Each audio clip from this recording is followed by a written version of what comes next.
Yeah. Community. Oh. Because when we talk about the woman with the issue of blood, right, her condition removed her from community.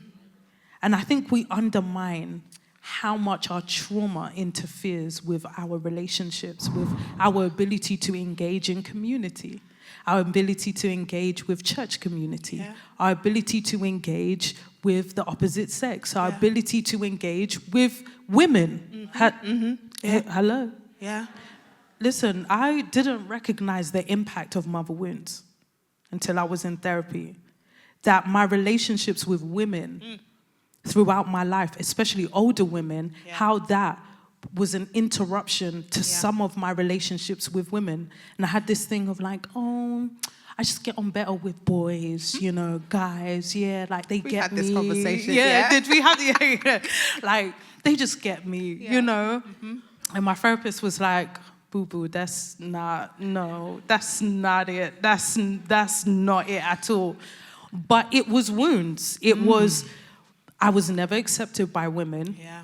And so you keep that story going in the way that I engage with women. Of course. So before I even have a relationship with you, I'm already judging the dynamic because of my trauma and the story I've been telling myself.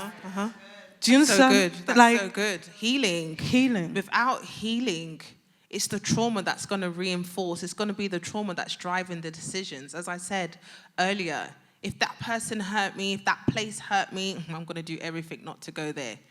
We rehearse that so much. I'm going to avoid all these different groups of people. I'm going to avoid this place or this particular thing. But one thing I've, especially with coffee and prayer, which is why you lot cannot get rid of me. I'm so sorry. No, we accept you. It's okay, girl. But even for me growing up, you know, it's the same thing for me. It was women. It was groups of women that completely destroyed my soul. But when I got involved with coffee and prayer, my language changed.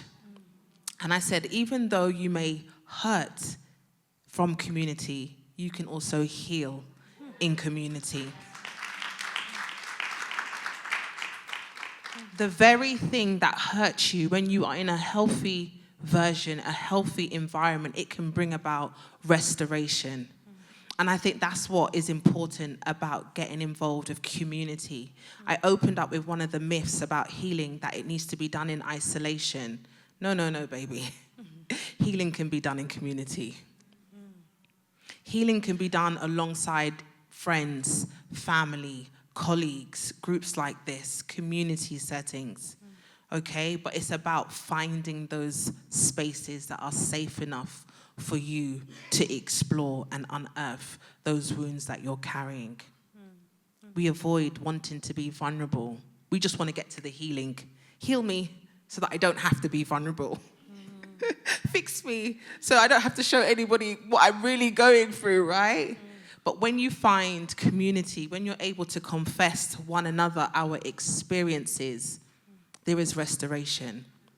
And I think that is what you guys are really fortunate to be in today here with Coffee and Prayer. That's so good. Thank you, by the way. I love you We guys. love having you here.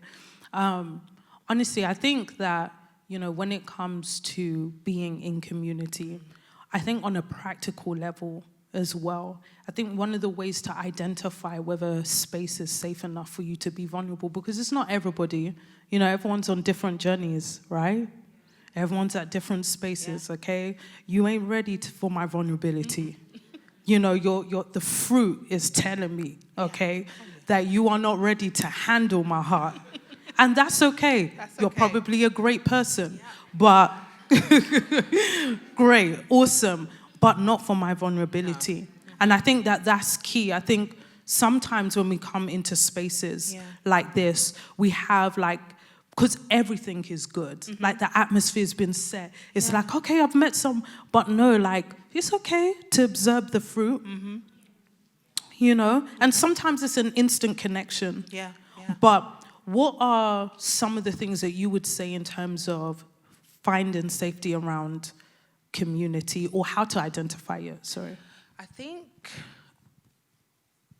openness or transparency. is a good marker. If this person is able to be authentic and transparent with what they're going through, where they're coming from, then maybe they're able to empathize or show some compassion as to where I'm coming from. If you see that there's a lot of hiding, a bit of shade, or a bit too much shade, you can start to question, maybe not. Fruits, as you said as well. I think coffee and prayer, the people that come here are also fruits and evidence of what is here, what Susan is building with her team as well. And I think when you're able to see the fruit of the people, the kind of people that are attracted to the ministry or to the service or to the community, that's also a good indicator. Does that make sense? What else is a good identifier of community? I think you could also just test out the waters. I'm not saying that you need to tell them what happened when you were 5, but maybe just tell them what happened last week at work. Something that is safe, and see how they respond, see how they handle that, how they carry it, how they hold you. If you can feel safe in that conversation or in that interaction, then maybe, just maybe, but it's built. Relationships, communities, they are built, and they're built on consistency. So if this community is consistent, if this person is consistent in their approach and how they handle me or handle my vulnerabilities and my insecurities or fears, etc., whatever, that's a really good indicator. And I think lastly, especially when it comes to Christian communities, I think if you can question up here, if you can put a question, if you can approach the head, if you can be like, oh, Susan, what is really going on with coffee and prayer? Like, what are you really trying to do? Or, what's your why and how did you get here? If this hasn't closed off, because some people don't like to be questioned. Some people don't like to answer questions from the community. And they find it, I don't know, that's a whole nother day, weekend. But I think also if you can approach the head and question the head, that is also a good indicator of what the community can be like. Because I think what's at the head also flows down into the community, and that's also a good tester, yeah.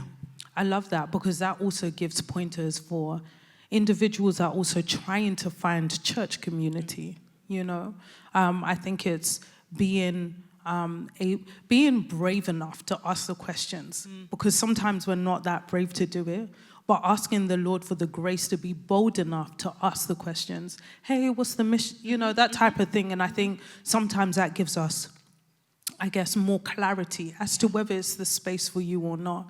But I love what you said about community, and I believe community is so key. And one of my things with Coffee and Prayer is that I didn't want to bring women together that had masks, you know what I mean? I wanted the real people's them, the real girls, you know what I mean? Like, what's good with you? Like, are you ready to take your lashes off with me or not? Like, what are we doing? You know what I'm saying? Like, I wanted that real stuff, but I wanted to create a space for it. And so I want to thank you all for being here. We're going to take some questions real quick. How much time do I